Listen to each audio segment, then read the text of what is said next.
Olá, turma do supletivo. Vamos agora para a nossa sétima e última aula, certo?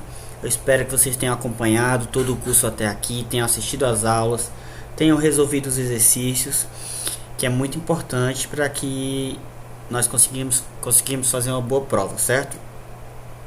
Vou estar aqui para ajudar vocês, tirando dúvidas, e vamos lá para a nossa última aula, certo? As substâncias e suas representações. Vamos falar da representação das substâncias, certo? Como é que a gente representa uma substância no papel, nos documentos, nos livros, certo? Aqui eu fiz uma breve adaptação, mas vocês vão entender. As substâncias, elas podem ser de dois tipos. Elas podem ser puras, certo? Ou podem ser misturas. As puras se dividem em duas, podem ser simples e compostas. As simples são aquelas formadas por átomos de um mesmo elemento químico. Exemplo, oxigênio. O oxigênio é só o O, certo? Só que ele é O2. São dois átomos de oxigênio, certo? Aqui, ó, o 2 ele deveria estar aqui embaixo, certo? Mas por uma adaptação do PowerPoint eu coloquei em cima. Mas na apostila de vocês podem ver que ele está representado aqui embaixo. Outro exemplo é o hidrogênio, certo? H2. São dois átomos de hidrogênio, certo? São elementos químicos formados por vários átomos, mas de um mesmo elemento, certo? E podem ser compostos, que são formados por elementos químicos diferentes num único tipo de molécula ou aglomerado iônico. Exemplo, H2O. Aqui temos dois elementos químicos formando uma molécula. É o hidrogênio e o oxigênio. Então, é uma substância composta. O NaCl, que é o cloreto de sódio, que é o sal de cozinha. NaCl, certo? São dois elementos químicos formando uma molécula. Então, é uma substância composta. E nós temos as misturas, que podem ser desdobradas em substâncias puras. Exemplo, água e sal, certo? A gente vai abordar um pouco mais sobre as misturas lá na frente. Outro termo importante, gente, é a alotropia. Um mesmo elemento químico forma mais de uma substância pura e simples. Exemplo, o carbono. O carbono, ele forma grafite, mas também forma diamante. O grafite, obviamente, é totalmente diferente do diamante. O grafite, aquele grafite da lapiseira, o grafite do lápis, ele é totalmente feito de carbono. E o diamante também é totalmente feito de carbono. A diferença é que ambos surgem em ambientes com pressão diferente. Tem um filme do Super-Homem onde ele pega o grafite e leva para o fundo do mar. Como no fundo do mar a pressão é muito grande, esse grafite acaba virando um diamante. Depois ele sai do fundo do mar com um diamante na mão, certo? Claro que é ficção, mas na realidade o que acontece nos laboratórios é mais ou menos isso, certo? Já que ambos são formados pelo mesmo elemento químico. Outro exemplo aqui é o gás oxigênio e o gás ozônio, a nossa camada de ozônio, certo? Agora vamos falar sobre a fórmula química, que é a representação gráfica da substância. Eu quero que vocês acompanhem comigo aí na página 15 da apostila, certo? A gente tem a molecular, quando representamos simplesmente os elementos químicos que formam a substância, bem como suas proporções. É esse exemplo que eu mostrei aqui anteriormente. Ó.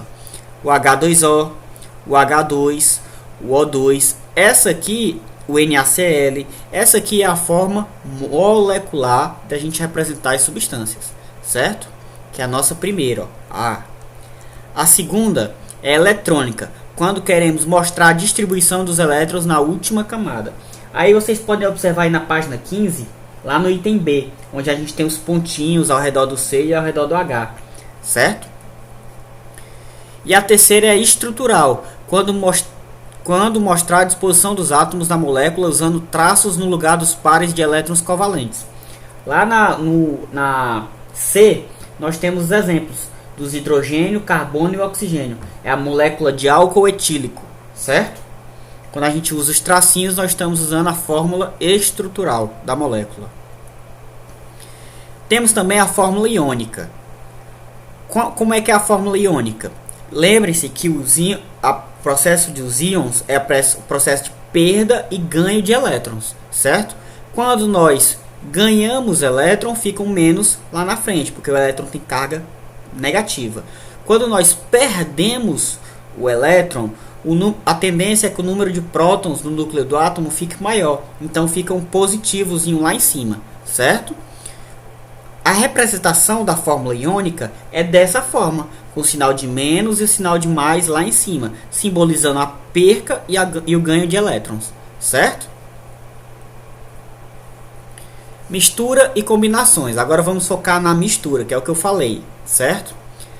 Mistura, associação de duas ou mais substâncias em qualquer proporções em que cada uma mantém suas propriedades. Essas substâncias podem ser separadas por processos físicos, certo? Gente, a mistura, ela não é nada demais, é o que a gente já conhece no nosso cotidiano. Mistura de substância normal, água com qualquer outra coisa que vocês tiverem, certo? Agora, os tipos de mistura podem ser dois tipos. Podem ser as homogêneas e as heterogêneas. As homogêneas possuem um único aspecto. Por exemplo, se eu misturar água e açúcar, muda alguma coisa ao não enxergar? Não. Você vai ter uns pininhos, um pontozinho de açúcar ali flutuando, mas não muda nada. Agora, se eu misturar água, óleo e areia, vai mudar? Vai ficar um negócio bem nítido ali na substância. Então, quando nós temos um único aspecto, ou seja, não muda a característica, ela é homogênea. E quando a gente possui mais de um aspecto, no caso da água, óleo e areia, ela se chama heterogênea. Muito importante isso, certo, gente?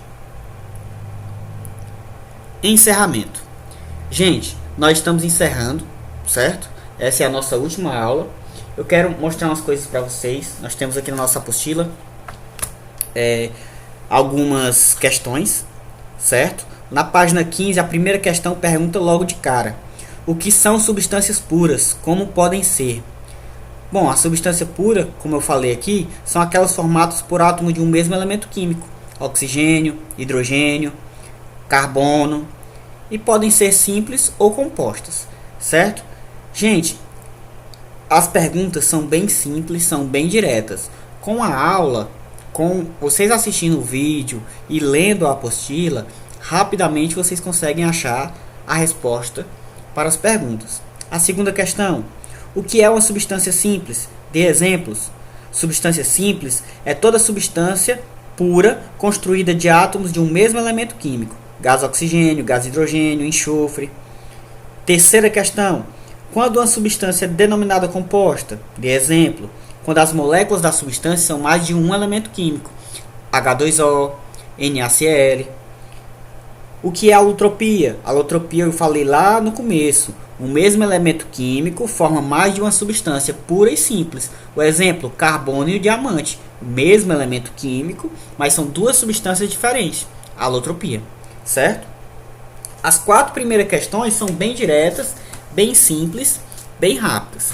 Agora sim, para que possamos fazer uma boa prova, novamente, eu tenho repetido isso em todas as aulas, pode até ser chato, mas é muito importante. Vocês têm que assistir às aulas, ler a apostila, responder as perguntas que vocês não conseguem responder, não conseguiu achar a resposta, pergunta no grupo do WhatsApp. É muito importante esse contato comigo, certo?